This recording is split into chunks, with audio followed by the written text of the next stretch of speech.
एक बार की बात है। श्यामपुर गांव में एक स्कूल था। पूरे गांव में बस वही एक स्कूल था और कोई दूसरा स्कूल नहीं था। और उस स्कूल में केवल अमीर बच्चे ही पढ़ा करते थे, क्योंकि उसकी फीस बहुत ही ज्यादा महंगी थी। ऐसे ही एक दिन इस स्कूल में एक गरीब लड़की पारुल पढ़ने आती है। अरे, तुम तो वही सब्जी बेचने वाली की बेटी हो। तुम अपनी माँ के साथ सब्जी बेचो, यहाँ स्कूल में अपना टाइम वेस्ट क्यों कर रही हो? लगता है तुम्हें बताया नहीं गया कि इस स्कूल में सिर्फ अमीर बच्चे ही पढ़ते हैं। तुम्हारे जैसे गरीब बच्चों की इस स्कूल में कोई जगह नहीं। अच्छा होगा कि तुम खुद ही इस स्कूल से निकल जाओ, वरना हमें तो निकालना आता ही है। मैं इस स्कूल को छोड़कर कहीं नहीं जाने वाली, और देखते हैं कि तुम मुझे इस स्कूल से कैसे निकालती हो। पारुल को क्लास में सभी बच्चे बहुत परेशान करते हैं, लेकिन पारुल भी किसी से डरने वाली नहीं थी। वो सभी को मुंह तोड़ जवाब दे रही थी। ऐसे ही एक दिन वो सभी बच्चे अपनी टीचर की चेयर पर गोंद लगा देते हैं, और जब कुछ समय बाद टीचर आती हैं और वो चेयर पर बैठती हैं, तो वो गुस्से में चिल्लाती हैं, यह सब किसने किया जिस वजह से मेरी पूरी साड़ी खराब हो गई? मैम, सुबह सुबह हमने आपकी चेयर के पास पारुल को खड़ा देखा था। हो सकता है कि पारुल ने ही यह सब किया हो, क्योंकि आज से पहले तो कभी ऐसा हुआ नहीं। जरूर पारुल ने ही ऐसा किया होगा। यह सुनकर क्लास टीचर पारुल की बहुत ही ज्यादा पिटाई करती हैं। वो उन सभी अमीर बच्चों की बात पर विश्वास करती हैं, पर वो पारुल से एक बार नहीं पूछती कि उसने यह किया या नहीं, और वो उसे अनाप शनाप भी कहती हैं। तभी पारुल अपनी टीचर से कहती है, मैम, आपने सभी बच्चों की बात पर इसलिए विश्वास किया ना क्योंकि यह अमीर और मैं गरीब। आपको लगता है कि मैं गरीब हूँ तो यह सब कुछ मैंने ही किया होगा, मगर ऐसा नहीं है। मैम, आप एक टीचर हैं। आप एक टीचर होकर इस तरह का भेदभाव कैसे कर सकती हैं?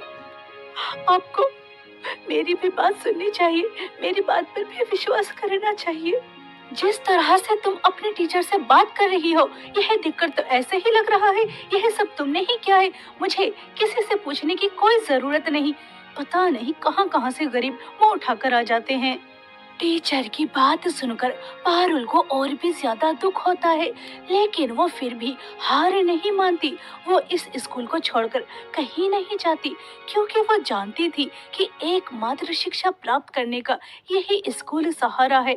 और वो सब कुछ चुपचाप सहन कर इस स्कूल में पढ़ाई कर रही थी। ऐसे ही समय बीत रहा था। एक दिन प्रिंसिपल मैम अनाउंसमेंट करती हैं, न्यू ईयर पार्टी की। सभी बच्चे बहुत ही ज्यादा खुश थे, पारुल भी खुश थी। पारुल को खुश देखकर वो सभी अमीर बच्चे कहते हैं, सुन गरीब स्टूडेंट, तुझे न्यू ईयर पार्टी में आने की जरूरत नहीं है, क्योंकि तेरे पास हमारी जैसी ड्रेस नहीं होगी। तेरी वजह से पार्टी खराब हो जाएगी, इसलिए तुझे पार्टी में आने की जरूरत नहीं है, समझी? न्यू ईयर पार्टी के लिए पैसे मैंने भी जमा किए हैं, इसलिए तुम कौन होती हो मुझे पार्टी में आने से रोकने वाली? मैं तो पार्टी में आऊंगी। वो सभी अमीर स्टूडेंट्स बहुत ही ज्यादा गुस्सा करते हैं कि उनकी पार्टी में यह गरीब स्टूडेंट भी आएगी और उनके बराबर में यह भी खड़ी होगी। 31 दिसंबर की रात सभी बच्चे अच्छे से तैयार होकर स्कूल में न्यू ईयर पार्टी सेलिब्रेट करने आ जाते हैं। सभी बच्चे न्यू ईयर पार्टी सेलिब्रेट कर रहे थे, और बच्चों के साथ टीचर्स और प्रिंसिपल भी न्यू ईयर पार्टी एंजॉय कर रही थी। पार्टी में लेकिन पारुल कहीं नजर नहीं आ रही थी।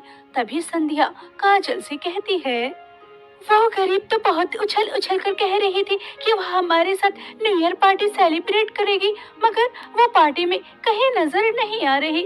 लगता है वो बेचारी डर गई। उसे पता चला होगा कि वो हमारी बराबरी नहीं कर सकती, इसलिए वो आई नहीं। अरे नहीं नहीं, वो गरीब फटीचर पार्टी में आई थी, लेकिन हमने उसे यहाँ तक नहीं आने दिया। उसे बेसमेंट में बंद कर दिया। स्वाति और मैंने दोनों ने मिलकर बेचारी अकेली बेसमेंट में अंधेरे में न्यू ईयर पार्टी सेलिब्रेट कर रही होगी, चूहों और बकरियों के साथ। मैं भी तो कहूँ, वो गरीब पीछे हटने वालों में से तो नहीं। चलो कुछ खाते हैं। और वो खाना खाने के लिए चली जाती हैं और वो जैसे ही डिश खोलकर देखती हैं तो उसके अंदर कीड़े चल रहे थे। यह देखकर वो दोनों चौंक जाती हैं और तभी उनके पास भागते हुए स्वाति आती है, जो बहुत ही ज्यादा डरी हुई थी। तुम्हें पता है, मैंने अभी वॉशरूम में सफेद कपड़ों में किसी को देखा। उसकी आंखें लाल चमक रही थी, आंखों से खून भी बह रहा था, मुंह पर खतरनाक खंजर के निशान और उसके दांत नुकीले। वो बहुत डरावनी चुड़ैल थी, मुझे मारना चाहती थी। बहुत मुश्किल से अपनी जान बचा कर आई हूँ। और जैसे ही स्वाति पीछे मुड़कर देखती है तो सफेद कपड़ों में चुड़ैल खड़ी हुई थी, जो तीनों को देखकर मुस्कुरा रही थी। तीनों चुड़ैल को देखकर थर थर कांपने लगती हैं और वो भागते हुए वहां जाती हैं जहां पार्टी चल रही थी। और वहां जाकर देखती हैं तो वहां अंधेरा ही अंधेरा था और वहां बहुत से भूत थे जिनकी आंखें लाल चमक रही थी और वहां डरावनी डरावनी भूतिया आवाज आ रही थी। अभी कुछ समय पहले तो सब यही थे, अब सब अचानक कहाँ चले गए? प्रिंसिपल मैम, मोनिका मैम, प्रेरणा, प्रीति, सोनिया, तुम सब कहाँ हो? अचानक सब कहाँ चले गए? अब हमें कौन बचाएगा? अब हम यहाँ से कैसे जाएंगे? स्वाति, अब हम क्या करेंगे? अंधेरे में वो सभी भूत बहुत ही ज्यादा डरावने लग रहे थे और वहां जोर जोर से हंसने की आवाज आनी शुरू हो जाती है और उसके बाद डरावनी डरावनी भूतिया आवाज भी आनी शुरू हो जाती है। Happy new year. आज की रात तुम्हारी हैप्पी हैप्पी होने वाली है और कल का दिन तुम्हारे माता पिता के लिए सैड सैड। जब उन्हें ये पता चलेगा कि उनके बच्चे न्यू ईयर पार्टी सेलिब्रेट करते करते इस दुनिया से चले गए। इस स्कूल में भूतिया न्यू ईयर पार्टी मनाते मनाते इस दुनिया से चले गए। Happy new year. आज की रात तुम्हारे लिए हैप्पी हैप्पी। कौन हो तुम? और हमारे टीचर्स, प्रिंसिपल और वो सभी बच्चे कहाँ हैं? आखिर तुम हमें मारकर क्या हासिल करना चाहती हो? देखो, हमें छोड़ दो। हम तो स्कूल में सिर्फ न्यू ईयर पार्टी सेलिब्रेट इसलिए करने आए थे ताकि एंजॉय कर सके। हम किसी चुड़ैल का खाना बनने के लिए यहाँ नहीं आए थे। हमें छोड़ दो, हमें जाने दो। जैसे तुम न्यू ईयर पार्टी सेलिब्रेट करने आए थे, वैसे ही हम भी अपनी दुनिया से इस दुनिया में न्यू ईयर ही सेलिब्रेट करने आए हैं। इतने ज्यादा स्वादिष्ट स्वादिष्ट बच्चे देखकर मुझसे तो रुका नहीं जा रहा। वो सभी भूत बहुत ही ज्यादा डरावने लग रहे थे। यह देखकर तीनों की सांसें रुकी हुई थी और वो वहां से भागने की कोशिश करती हैं और तभी अचानक लाइट आ जाती है तो वहां वो सभी स्टूडेंट्स, प्रिंसिपल और टीचर्स जमीन पर पड़े हुए थे। यह देखकर वो तीनों उन्हें उठाने की कोशिश करती हैं। ये सब क्या हो रहा है? ये उठ क्यों नहीं रहे? इन सबको क्या हुआ? अब हम क्या करें? अब आगे क्या होगा? और उसके बाद दोबारा से लाइट चली जाती है और वो तीनों अपनी जान बचाकर वहां से भाग रही थी और वो भागते भागते बेसमेंट की तरफ पहुंच जाती हैं। तभी संध्या को पारुल की याद आती है और वो सीधा बेसमेंट में जाती है और वहां जाकर देखती है तो वहां पारुल नहीं थी। यह देखकर वो चौंक जाती है।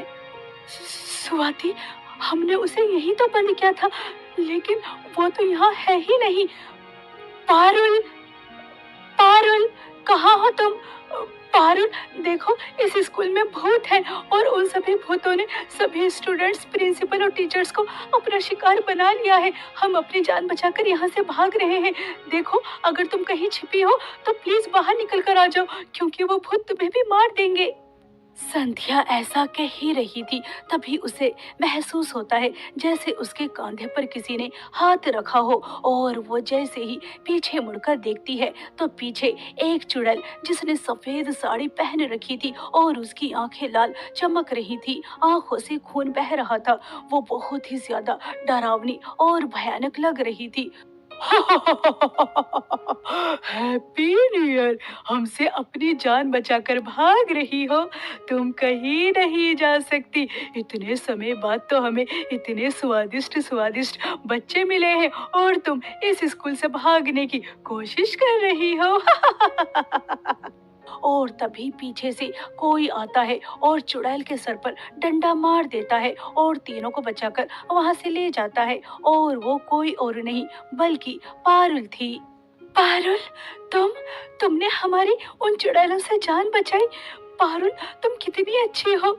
अभी बात करने का समय नहीं है। इस स्कूल में बहुत सारे भूत और चुड़ैल हैं जिनसे हम सबकी जान को खतरा है।